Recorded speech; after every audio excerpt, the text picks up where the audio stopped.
Good afternoon बच्चों, good afternoon. ये इकोनॉमेटिक्स का दूसरा लेक्चर है।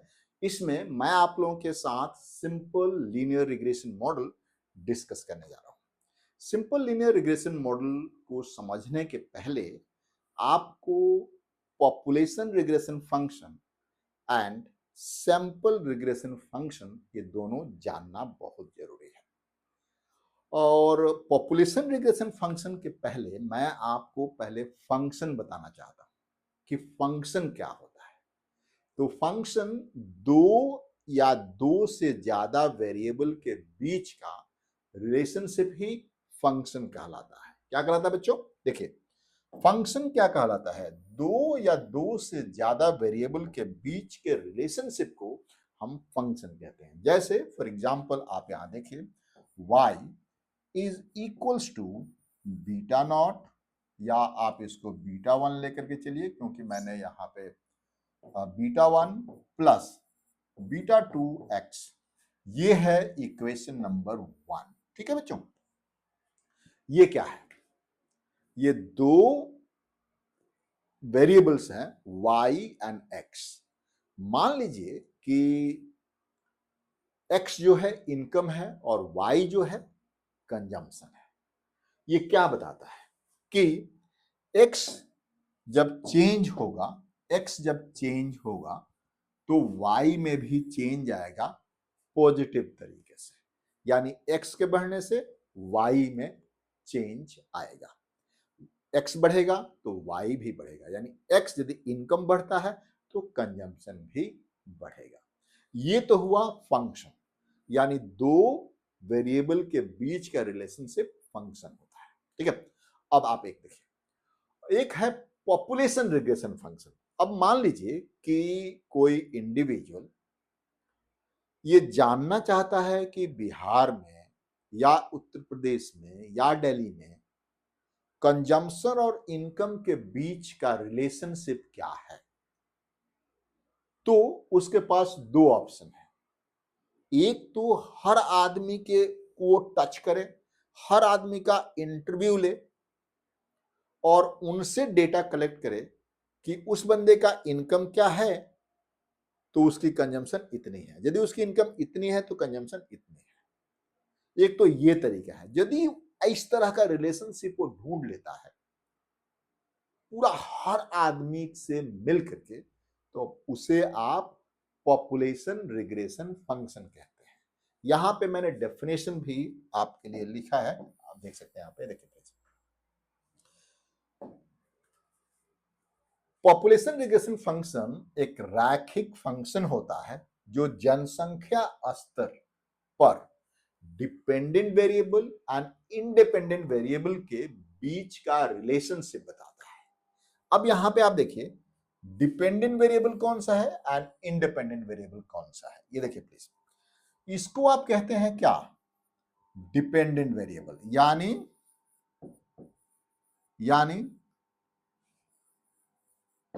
डिपेंडेंट वेरिएबल है ना बच्चों, डिपेंडेंट वेरिएबल, यानी ये जो y है x पे डिपेंडेंट है। y जो है x पे डिपेंडेंट है। ठीक है, और x क्या है? Is independent variable, independent variable है, यानी ये किसी पे डिपेंडेंट नहीं है, रादर ये दूसरे को अफेक्ट करता है। क्लियर है? अब एक और चीज, तो यदि यही रिलेशनशिप पॉपुलेशन के स्तर पर होता है, पूरा हर आदमी को इसमें इंक्लूड किया जाता है, तब आप इसे पॉपुलेशन रिग्रेशन फंक्शन कहते हैं। लेकिन अभी बात मेरी पूरी नहीं हुई है। लेकिन कंजम्पशन जो है सिर्फ इनकम पे डिपेंड नहीं करता है। करता है क्या? बिल्कुल नहीं। कंजम्पशन इनकम के अलावा आपके पास पैतृक संपत्ति कितनी है, आपके दादाजी, आपके पिताजी कितना पैसा आपके लिए छोड़ के गए हैं, कितनी संपत्ति आपके लिए छोड़ के गए हैं, उस पे डिपेंड करता है। आप कहां रहते हैं, आपके सराउंडिंग्स क्या है, आपके दोस्त कैसे हैं, आपके बॉर्न एंड ब्रॉट अप कैसा हुआ है, सब उस पे डिपेंडेंट है ना।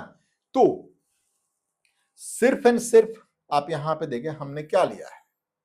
कंजम्पशन को एक्सप्लेन करने के लिए हमने सिर्फ एंड सिर्फ यहां पे इनकम लिया है, लेकिन सिर्फ इनकम से यहां पे काम नहीं चलता है। तो इसके अलावा और भी फैक्टर्स हैं जो कि कंजम्पशन को अफेक्ट करते हैं। वो सारे फैक्टर्स एरर टर्म्स यानी यू में इंक्लूडेड है। इनकम के अलावा वो सारे फैक्टर्स जो कि कंजम्पशन को अफेक्ट करते हैं वो सब के सब एरर टर्म्स यानी यू में इंक्लूडेड है। क्लियर है बच्चों? ये बात आप लोगों को समझ में आ गई होगी। आप इसको लिख सकते हैं बच्चों, आप इसको लिख सकते हैं आप लोग, ठीक है। अब थोड़े और आगे बढ़ेंगे तो मैं यहां बता दूं, ये जो बीटा वन है बच्चों, बीटा वन क्या है? ये देखिए बीटा वन क्या है। बीटा वन बताता है कि यदि आपकी इनकम जीरो हो गई तब सॉरी यदि आपकी इनकम जीरो हो गई तो कंजम्पशन बीटा वन के बराबर है। इसको आप इंटरसेप्ट कहते हैं या फिर कांस्टेंट टर्म्स कहते हैं, ठीक है। बीटा टू क्या है बच्चों? बीटा टू कोफिशिएंट है कि यदि एक्स यानी इनकम एक यूनिट से चेंज होता है तो कंजम्पशन बीटा टू के बराबर चेंज होएगा। इधर क्लियर बच्चों? चलिए अब आगे बात करते हैं। दूसरा जो फंक्शन मैंने आप लोगों को बताने की कहा था कि एक तो पॉपुलेशन रिग्रेशन फंक्शन आपको जानना है और दूसरा सैंपल रिग्रेशन फंक्शन जानना है। दूसरा क्या है? सैंपल रिग्रेशन फंक्शन आपको समझना है बच्चों। देखिए प्लीज यहाँ पे सैंपल रिग्रेशन फंक्शन। अब एक चीज मैं थोड़ा सा आपको पहले इसको बताने के पहले मैं आपको यहां बताना चाहता हूं। ये देखिए प्लीज, मान लेते हैं कि ये पूरा का पूरा एरिया है, से बिहार है, उत्तर प्रदेश है, दिल्ली है या पूरे इंडिया को भी हम यहां रिप्रेजेंट कर सकते हैं। यदि हर आइटम को आप यहां पे काउंट करते हैं, हर आइटम को आप यदि यहां पे काउंट करते हैं, हर आइटम को यदि आप यहां काउंट करते हैं तब ये पॉपुलेशन रिग्रेशन फंक्शन कहा जाता है।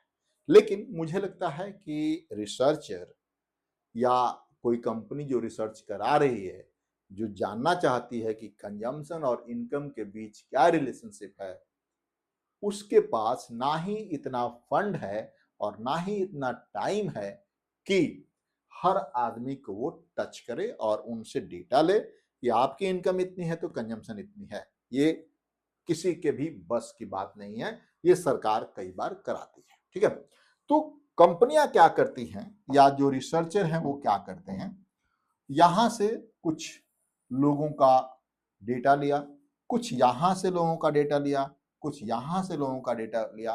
वो डिपेंड करता है कि कितना डेटा सैंपल साइज होना चाहिए, उससे अब रिलेशनशिप बनाते हैं। यानी सैंपल बेस्ड जब रिलेशनशिप बनता है एक्स एंड वाई में, कंजम्पशन एंड इनकम में, तब आप उसे क्या कहते हैं? तब आप उसे कहते हैं सैंपल रिग्रेशन फंक्शन। देखिए यहां पे, तब आप उसे सैंपल रिग्रेशन फंक्शन के नाम से जानते हैं। देखिए प्लीज यहां पे सैंपल रिग्रेशन फंक्शन यह जनसंख्या प्रतिगमन फंक्शन का नमूना आधारित फंक्शन होता है।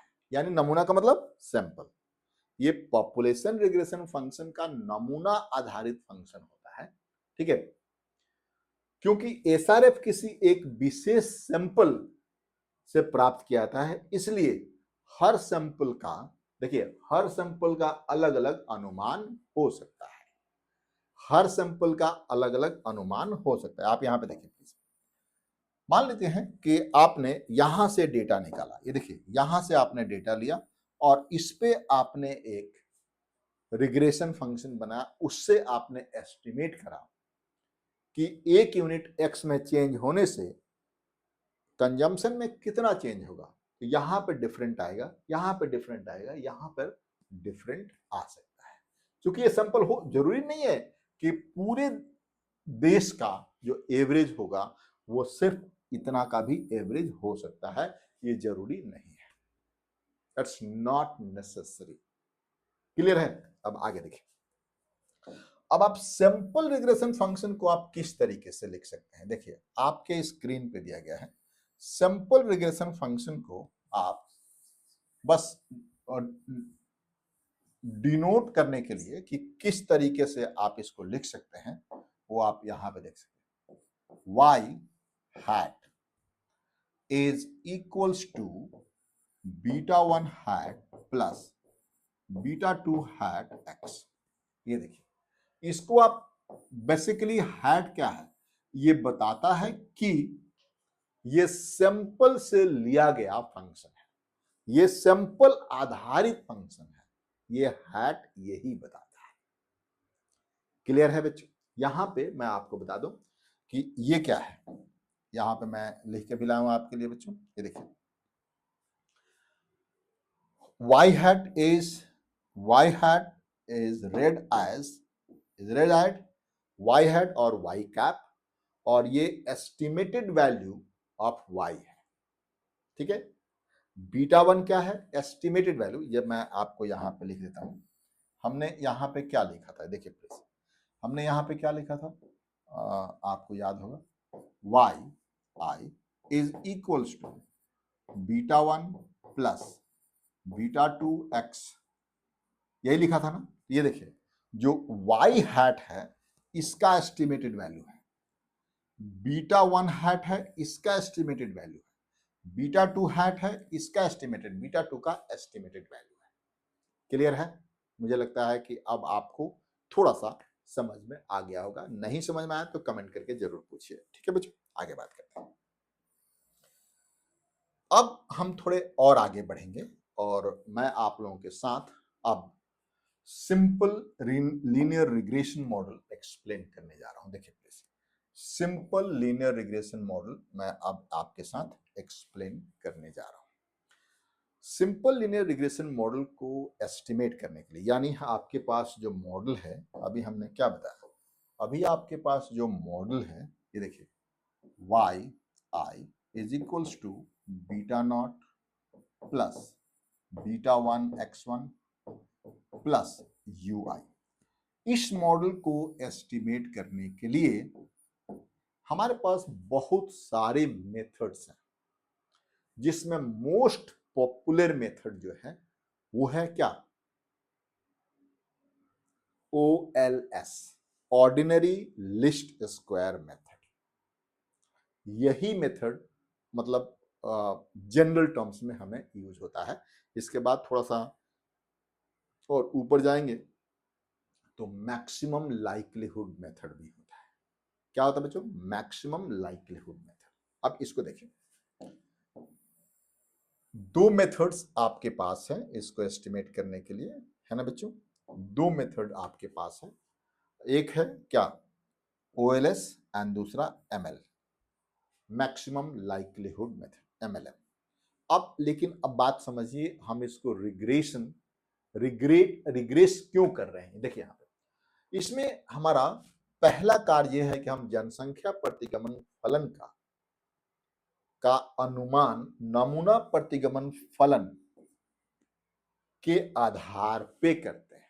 अब देखिए, जैसे मैंने आपको बताया था ना कि पूरा पॉपुलेशन, हर आदमी हर आइटम को टच करने का ना ही आपके पास समय है और ना ही उतना फंड है, तो आप सैंपल लेते हैं, यानी पॉपुलेशन का एस्टिमेशन हम सैंपल के आधार पे करते हैं।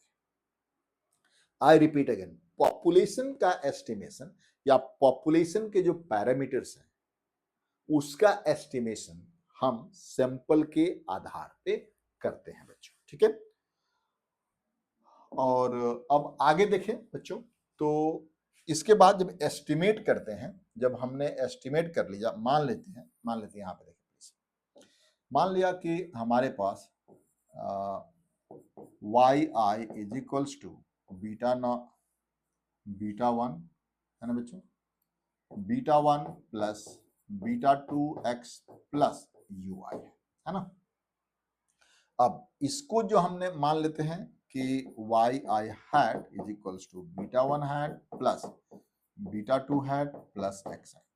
अब इसकी वैल्यू हमने मान लेते हैं कि हमने एस्टिमेट किया और इसकी वैल्यू आया 0.4 आया, ठीक है, हमने एस्टिमेट कर लिया। एंड इसकी वैल्यू आया 0.6, ये 0.4 0.6, ये क्योंकि ये कांस्टेंट टर्म्स है तो इसका 400 भी हो सकता है ना बच्चों, 400 हो सकता है, 500 हो सकता है, कुछ भी हो सकता है, 0.6 हो सकता है, 0.9 हो सकता है, कुछ भी हो सकता है, नेगेटिव हो सकता है, पॉजिटिव हो सकता है। तो जब हमने इसको एस्टिमेट किया तब हमारे पास दूसरा काम बचता है कि जो पॉपुलेशन से हमारा जो एस्टिमेशन है, मान लेते हैं पूरे देश का सरकार ने एस्टिमेट करके रख लिया है, ठीक है, और सरकार ने एवरेज निकाल दिया है सबका। आपने सिर्फ बिहार का निकाला और बिहार में भी आपने सिर्फ सैंपल लेकर के निकाला है, तब आपको कंपेयर करना पड़ेगा कि आपने जो एस्टिमेट निकाला है, जो पॉपुलेशन लेवल पे निकाला गया है, क्या उसके बराबर है या थोड़ा बहुत अंतर है, तो क्या वो अंतर एक्सेप्टेबल है कि नहीं है। इसी को हम टेस्टिंग कहते हैं। हम आगे पढ़ेंगे टेस्टिंग, बट समझिए, एक बार हमने एस्टिमेट कर लिया तब उसको हम कंपेयर करेंगे और उसी को हम टेस्टिंग कहते हैं, ठीक है बच्चों। और इस तरह के देखिए प्लीज, आप देख सकते हैं ऑर्डिनरी लिस्ट स्क्वायर मेथड यानी साधारण न्यूनतम वर्ग की विधि का श्रेय, ये देखिए ऑर्डिनरी लिस्ट स्क्वायर मेथड का जो श्रेय है वो जर्मन मैथमेटिशियन थे कार्ल गॉस, उन्हीं को जाता, यानी उन्होंने ही इसका इजाद किया, इसका इन्वेंशन किया बच्चों, ठीक है। अब हम एस्टिमेशन पे ध्यान देंगे बच्चों, अब हम एस्टिमेशन पे ध्यान देंगे। हमारे पास पॉपुलेशन रिग्रेशन फंक्शन ये है बच्चों आपके पास, population regression function Y I is equals to beta one plus beta two X plus U I है ना बच्चों। ये हमारा पॉपुलेशन रिग्रेशन फंक्शन है और आप बहुत अच्छी तरीके से जानते हैं कि ये जो है वाई हैट जो है कितना है बच्चों, beta one hat plus beta two hat X, ठीक है। तो y किसके बराबर हो जाएगा, y किसके बराबर हो जाएगा, एस्टिमेटेड यानी सैंपल प्लस एरर टर्म्स के बराबर हो जाएगा। तो जब y की यदि हम बात यहां पे करते हैं बच्चों, जब हम y की बात करेंगे यानी y जो है Y I is equals to beta one hat plus beta two hat X plus U I होगा, यू आई हैट होगा। अब यहां पे आपको एक बात ध्यान रखना है और आपको समझने की भी जरूरत है, हमारा रिग्रेशन मॉडल में क्या काम है बच्चों, हम क्या करना चाह रहे हैं, हम ये चाह रहे हैं कि y एंड x के बीच का रिलेशनशिप ढूंढना। इसमें हम क्या चाह रहे हैं कि यदि यदि x की वैल्यू 0 है तो y कितना होगा, ठीक है, या फिर यदि x 1 यूनिट से बढ़ता है तो y कितना होगा, यानी इसकी वैल्यू बीटा 2 की वैल्यू ढूंढना है। एंड यदि x 0 है तो y कितना होगा, यानी बीटा 1 की वैल्यू ढूंढनी है। हमें क्या ढूंढना है, बीटा 1 एंड बीटा 2 की वैल्यू, यानी affect of x on y, यही ढूंढना है ना। लेकिन फिर ये एरर टर्म्स क्या कर रहा है यहां पे, इसका मतलब इसको इस सेंटेंस को ध्यान सुनिएगा, यदि आपको x एंड y के बीच का एग्जैक्ट रिलेशनशिप चाहिए, आई रिपीट अगेन, यदि आपको x एंड y यानी कंजम्पशन एंड इनकम के बीच का एग्जैक्ट रिलेशनशिप चाहिए तो इसको आपको मिनिमाइज करना पड़ेगा, इसको आपको मिनिमाइज करना पड़ेगा, अराउंड 0 के बराबर करना पड़ेगा, एरर को आपको मिनिमाइज करना पड़ेगा, है ना। तभी आप इनके और इनके बीच का रिलेशनशिप ढूंढ सकते हैं, एग्जैक्ट रिलेशनशिप बता सकते हैं। यदि ये वाला सेंटेंस आपको समझ में आ गया तो इकोनोमेट्रिक्स आपके लिए बहुत इजी हो गई। फिर से एक बार मैं आपको समझाने की कोशिश करता हूं। कंजम्पशन इनकम पे डिपेंडेंट है, हमें ढूंढना है, लेकिन एक्चुअल वर्ड में, चूंकि इकोनॉमिक्स जो है, इकोनोमेट्रिक्स जो है अप्लाइड इकोनॉमिक्स है, तो एक्चुअल वर्ड में जो कंजम्पशन है इनकम पे ही नहीं, उसके अलावा और भी बहुत सारे फैक्टर्स यानी यू पे डिपेंडेंट है। तो जब तक यू रहेगा, कंजम्पशन एंड इनकम यानी एक्स एंड वाई के बीच का रिलेशनशिप हम एग्जैक्ट नहीं ढूंढ पाएंगे। इसलिए हमें इस u को मिनिमाइज करना पड़ेगा। ठीक है, अब u को हम मिनिमाइज करने के लिए हमारे पास जो मेथड्स हैं उसे हम क्या कहते हैं? उसे हम ऑर्डिनरी लिस्ट स्क्वायर मेथड के नाम से जानते हैं। क्या जानते हैं बच्चों? उसे हम ऑर्डिनरी लिस्ट स्क्वायर मेथड के नाम से जानते हैं। और उस मेथड का स्टेप्स देखिए। सबसे पहले आप लिखिए ये वाला yi is equals to beta 1 plus beta 2 x plus ui। और ये चूंकि हम सैंपल से हमें पॉपुलेशन पे जाना है तो इसलिए हम इसको सैंपल वाला बना देते हैं यहाँ पे। राइट बच्चों? ठीक है, अब आपको मिनिमाइज किसको करना है? इसको। तो इसको आप डिपेंडेंट वेरिएबल बनाइए। तो यहां पे क्या आएगा बच्चों? ये देखिए, you I hat is equals to yi minus beta 1 hat minus beta 2 hat xi। ठीक है बच्चों, ये देख रहे हैं आप लोग। अब इसमें क्या करना है? दोनों तरफ आपको स्क्वायर करना है। स्क्वायर कर दिया आपने, यहां भी स्क्वायर कर दिया। ठीक है, एंड फिर सम कर दीजिए। फिर इसको आप सम कर दिया, यानी summation of you square, and इसको भी आप सम कर दिया, समेशन है ना वाई आई। ठीक है बच्चों, ये क्लियर है आप लोग? अब इसको मिनिमाइज करना है, किसकी वैल्यू निकालने के लिए? बीटा 1 एंड बीटा 2 की वैल्यू निकालने के लिए हमें इसको मिनिमाइज करना है। मिनिमा की कंडीशन क्या होती है बच्चों? First differentiation should be equal to 0 and second differentiation should be what? Greater than 0। बढ़ने लगता है ना कर्व ऊपर, तो ठीक है, यहां देखिए। अब इसको डिफरेंशिएट करिए बीटा 1 एंड बीटा 2 के टर्म्स में। तो देखिए, डेल समेशन यू आई हैट का square with respect to del beta 1 hat. ठीक है, क्या आएगा बच्चों? आप देखिए प्लीज, ये 2 पहले आ जाएगा यहां पे, 2 समेशन, ये देखिए डिफरेंशिएशन यदि नहीं आ रहा तो आपको सीखना पड़ेगा। ठीक है, ये देखिए Y I minus beta 1 hat minus beta 2 hat X. ठीक है बच्चों, एंड चूंकि आपको बीटा 1 से आप डिफरेंशिएट कर रहे हैं तो यहां पे -1 बच जाएगा, -1 इक्वल्स टू 0। ठीक है, दिख रहा है बच्चों आप लोगों को कि नहीं दिख रहा है? देखिए ये चीजें बहुत ही, मैं चाहूं तो डायरेक्ट भी इसका आंसर लिख सकता हूं, लेकिन मेरा मकसद है आपको सिखाना कि आप अपने लाइफ में इकोनॉमेटिक्स का यूज कर लें। मैं डायरेक्ट इसका आंसर लिख सकता हूं, लेकिन नहीं, मैं बहुत ईमानदारी से पढ़ाता हूं आप लोगों को। ऐसे नहीं कि नए नए बच्चे आए हैं, पता नहीं उनका नेट में निकला है कि नहीं निकला है, गेट निकला है कि नहीं निकला है, और वो पढ़ाए जा रहे हैं 2 साल का एक्सपीरियंस, 3 साल का एक्सपीरियंस, उनको कौन देखने जा रहा है? ठीक है, याद रखिए प्लीज।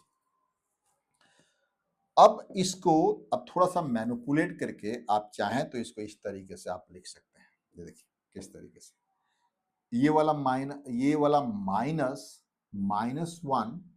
एंड 2 को आप इस साइड ले जाएंगे, 0 के साइड, तो यहां पे क्या बच जाएगा आपके पास? Summation Y I minus beta one hat minus beta two hat X, है ना बच्चों, इज इक्वल्स टू 0।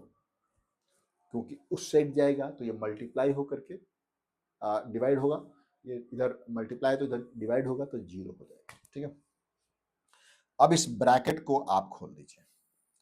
ब्रैकेट को आप खोलेंगे तो आपके पास क्या आएगा, समेशन, ये देखिए समेशन वाई आई। अब चूंकि ये बीटा वन जो है कांस्टेंट है, तो कांस्टेंट को समेशन से मल्टीप्लाई करेंगे तो n टाइम हो जाएगा। तो यहां पे आप क्या करेंगे, minus n beta one hat, ठीक है, माइनस, यहां पे अब n नहीं लगेगा क्योंकि इसके साथ वेरिएबल है एक, तो beta two summation x is equals to 0। ठीक है, अब आपके सामने आंसर आ गया बीटा वन ढूंढने के लिए। देखिए प्लीज, इसको आप n से डिवाइड, आप इसको आप इक्वेशन नंबर 1 कर सकते हैं, इसको आप इक्वेशन नंबर 1 कर लीजिए। ठीक है, इसको आप इक्वेशन नंबर 1 कर लीजिए, और आप चाहें तो एक बार और देख लीजिए, summation Y I is equals to n beta one hat plus beta two hat summation x। ठीक है, और यदि आप ये इसी को इक्वेशन 1 मान लीजिए बच्चों, इसी को आप इक्वेशन 1 मानिए, एंड इसी को यदि आप n से डिवाइड कर देते हैं तो क्या बन जाएगा, देख लीजिए। यदि आप इसको summation Y I by n is equals to n beta one hat by n plus beta two hat summation x I, है ना बच्चों, तो क्या आ जाएगा आपके पास, ये देखिए please, sum divide by n कर देते हैं तो वो मीन वैल्यू आ जाता है। तो यहां पे क्या आएगा, this will be y bar is equals to beta one hat plus beta two hat into X bar. चूंकि यहां भी आपको n से डिवाइड होगा, यहां से भी n से डिवाइड होगा, तो ये y bar equals to beta one plus beta two X bar आ गया। तो बीटा वन की वैल्यू कितनी आ जाएगी बच्चों, यहां पे बीटा वन की वैल्यू कितनी आ जाएगी, y bar minus beta two hat X bar. ठीक है बच्चों, ये वाली वैल्यू आपकी बीटा वन की वैल्यू आ गई। ठीक है, हमने अभी तक सिर्फ एंड सिर्फ बीटा वन की वैल्यू ढूंढी। चलो अब इस इक्वेशन को बीटा टू के टर्म्स में डिफरेंशिएट करते हैं। देखिए प्लीज, डेल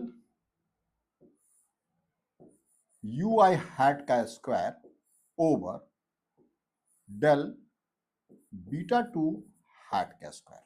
ठीक है ना बच्चों, क्या वैल्यू आपके पास आएगा, two summation Y I minus beta one hat minus beta two hat X I into minus X one I. क्योंकि हमने बीटा टू के टर्म्स में डिफरेंशिएट किया तो बीटा टू 1 हो जाएगा और ये जो माइनस एक्स आई यहीं पे बच जाएगा। ठीक है, अब आगे देखिए, थोड़ा सा मैनिपुलेट करिए इसको, तो आपके पास क्या आएगा, ये देखिए, minus two summation Y I minus beta one hat minus beta two hat X one I into X I. ठीक है बच्चों, इक्वल्स टू 0। क्लियर है बच्चों, क्योंकि हम इसको मिनिमाइज कर लें इसलिए हम इसको 0 के बराबर इसको पुट कर रहे हैं। अब ब्रैकेट खोल दीजिए। सबसे पहले ब्रैकेट खोलने के लिए आपको क्या करना है, उसके पहले क्या कर लीजिए, ये जो -2 है, ये जो -2 है, इसको आप उस साइड ले जाइएगा तो ये 0 हो जाएगा। क्या बचा आपके पास यहां पे बच्चों, ये देखिए, आपके पास क्या बचा, यदि आप उस साइड चला जाएगा तो आपके पास बचा, ये देखिए, समेशन वाई आई इंटू x1i, ठीक है, क्योंकि ये समेशन y के साथ ही मल्टीप्लाइड है और x के साथ ही मल्टीप्लाइड है। अब आगे बढ़िए, माइनस, ये देखिए समेशन बीटा 1 के साथ भी मल्टीप्लाइड है और x1 के साथ ही मल्टीप्लाइड है, तो x1 यहां पे वेरिएबल है, इसलिए यहां पे देखिए बीटा 1 हैट समेशन x1i, ठीक है बच्चों, माइनस बीटा 2 हैट, ये वाला समेशन इसके साथ समेशन x1 ये वाला और ये वाला का स्क्वायर इज इक्वल्स टू 0।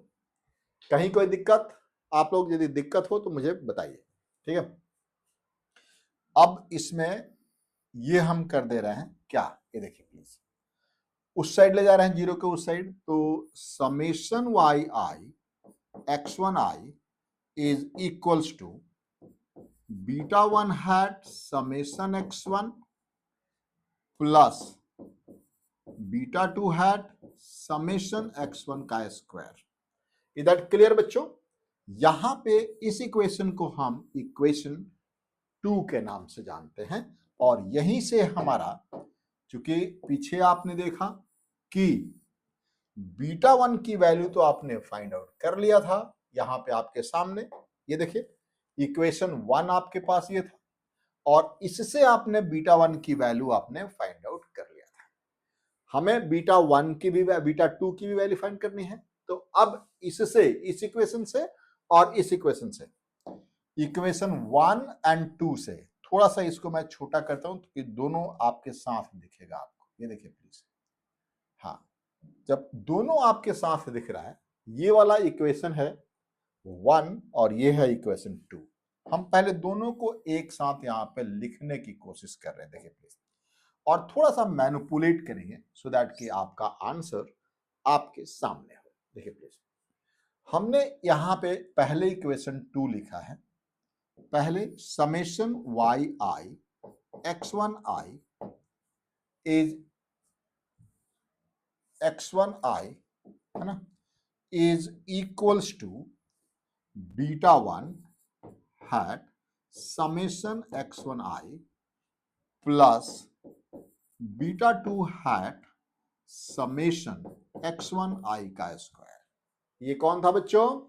ये इक्वेशन है 2, एग्जैक्टली यही इक्वेशन है। अब इसके नीचे इक्वेशन 1 लिख रहे हैं, क्या है, समेशन वाई आई, ठीक है बच्चों, is equals to n beta 1 hat plus beta 2 hat summation xi का स्क्वायर। ये क्या था बच्चों? ये है इक्वेशन नंबर 1।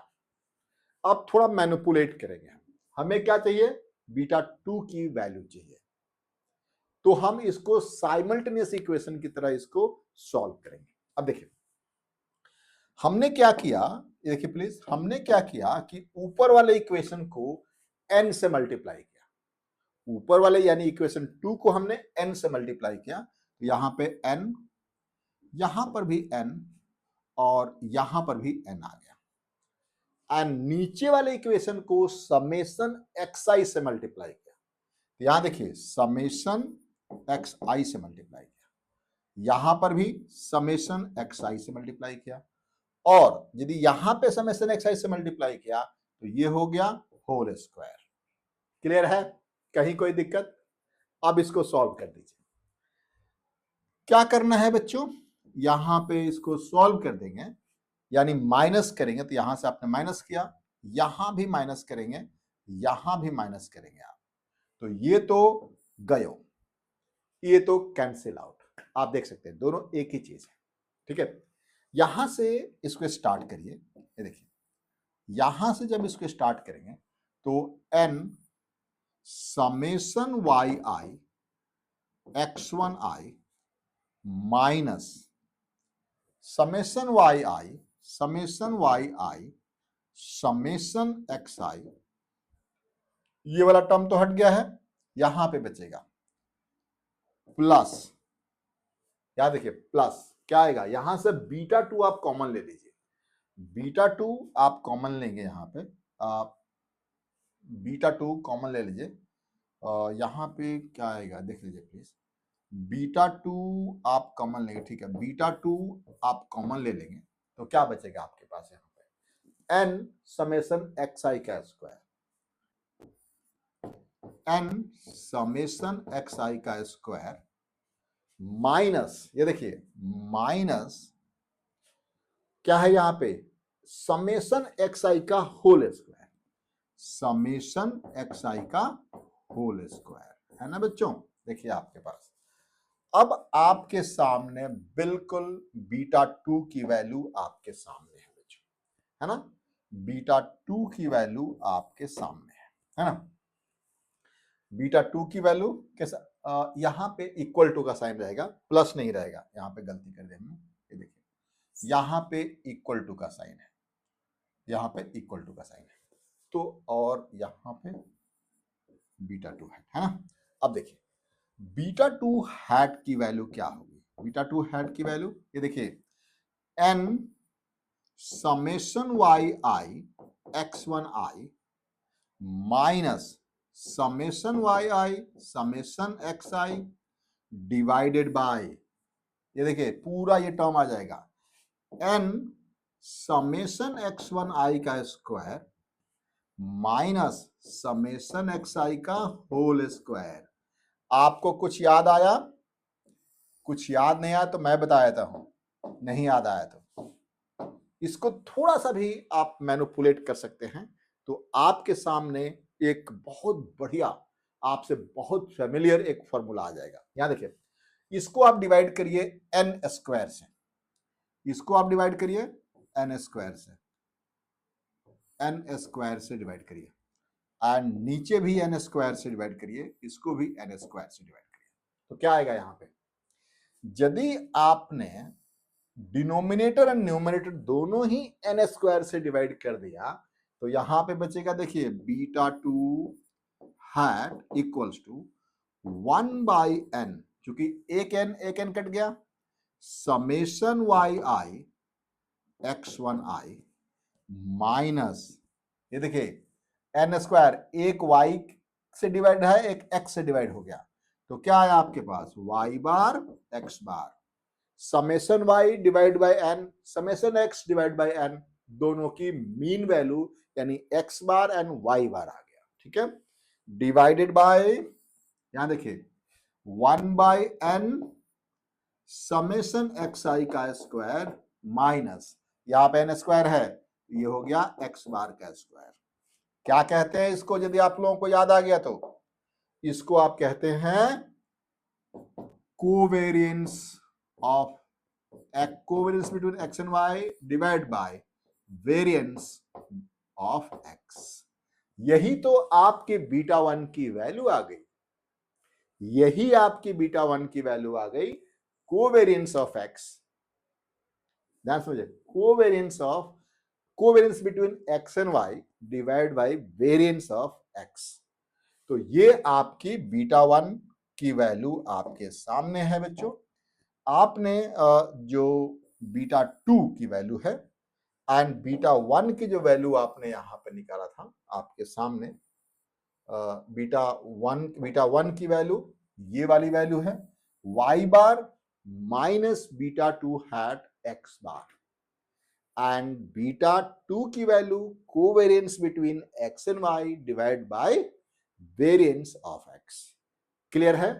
आपके यहां पे मैंने नोट्स में भी, जो मैं आप लोगों को नोट्स दे रहा हूं उसमें भी ये चीजें हमने फाइनली यहां पे सॉल्व करके, यहां पे चूंकि ऐसे यदि मैं आपको दे दूंगा तो आप उसको समझ नहीं पाएगा कि कैसे सर का जो आंसर है वो इस तरीके से आ गया, सर का जो आंसर है वो इस तरीके से आ गया, कैसे आप कैसे कह सकते हैं कि इसकी वैल्यू यहां पे आ गई। इसीलिए मैंने इसको प्रॉपर तरीके से इसको सॉल्व करके मैंने आपको आंसर यहां पे दे दिया, यानी आपने कांस्टेंट टर्म्स निकाल लिया, बीटा 1 एंड कोफिशिएंट यानी स्लोप निकाल लिया बीटा 2, और इसी को आप कहते हैं OLS estimator, ordinary list square estimator. Clear है? चलिए अब आगे बढ़ते। बच्चों ध्यान रखिएगा, अब आने वाला समय चाहे वो यूपी असिस्टेंट प्रोफेसर हो, बिहार असिस्टेंट प्रोफेसर हो, आपका यूपीएससी हो, अब सब में रिटन एग्जाम होने वाला है।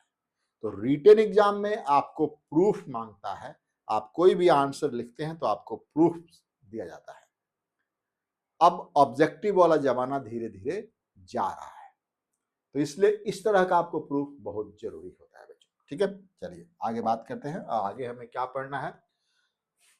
अब ये जो हमने एस्टिमेटर किया ना बच्चों, जो हमने अभी आपको बताया OLS estimator beta 1 and beta 2 जो हमने निकाला, उसको आप क्या कहते हैं? उसका जो न्यूमेरिकल फीचर है, क्या देखिए, अनुमानकों के संख्यात्मक गुण यानी फीचर ऑफ ओएलएस एस्टिमेटर क्या है, वो भी आप यहां पे देख लीजिए, क्वेश्चन में पूछा जाता है।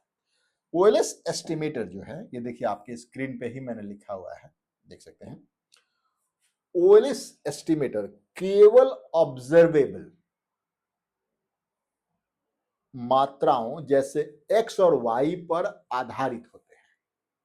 मतलब ये जो जिसको हम ऑब्जर्व करते हैं उसी पे वो आधारित होते हैं। I repeat again, OLS estimator observable samples पे आधारित होते हैं। पहला फीचर ये हो गया, ठीक है। दूसरा फीचर, ये पॉइंट एस्टिमेट है, पॉइंट एस्टिमेटर है।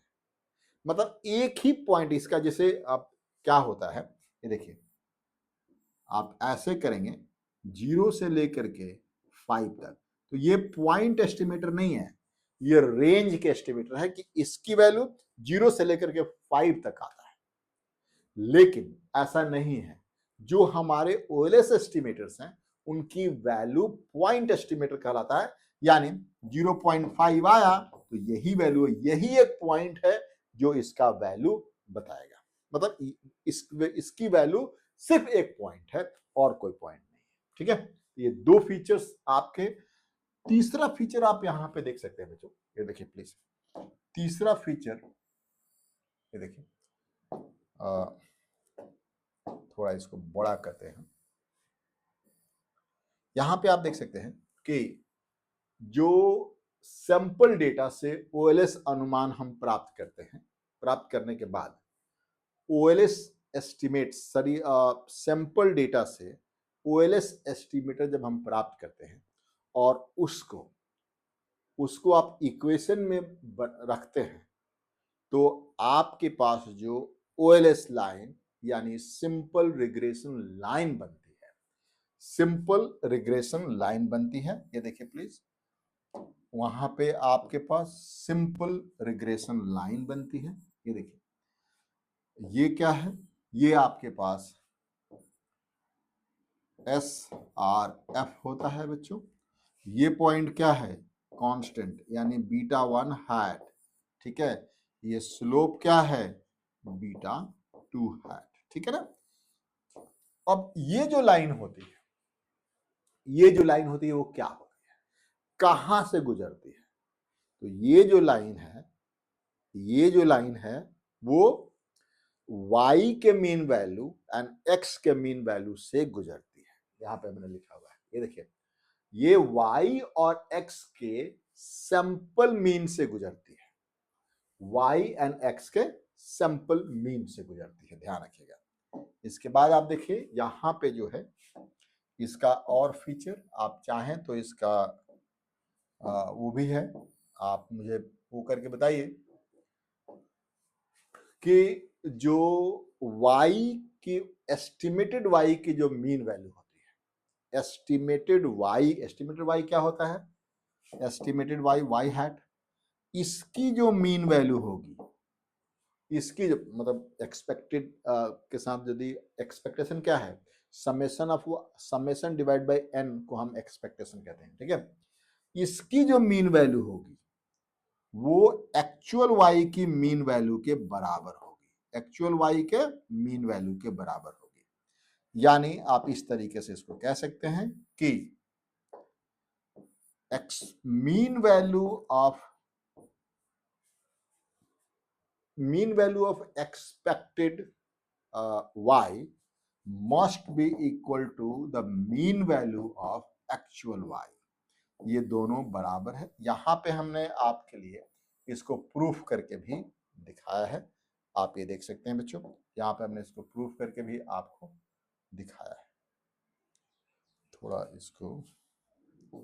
इसको हमने आपको प्रूफ करके भी दिखाया है, आप यहाँ पे देख सकते हैं, आपकी स्क्रीन पे है, इसको आप प्रूफ करके भी हमने दिखाया है कि y हैट इक्वल्स टू क्या होता है। फिर इसको हमने थोड़ा मैनिपुलेट किया और y कैप या y hat bar is equals to y bar होता है। मतलब कि mean value of expected y must be equal to mean value of actual y। ठीक है, अब बच्चों आज के इस लेक्चर में इतना ही, एंड आगे हम शुरुआत करेंगे गॉस मार्को थ्योरम का नेक्स्ट वीडियो में। तो आपको ये वीडियो कैसा लगा मुझे बताइएगा जरूर। थैंक यू बच्चों, थैंक यू।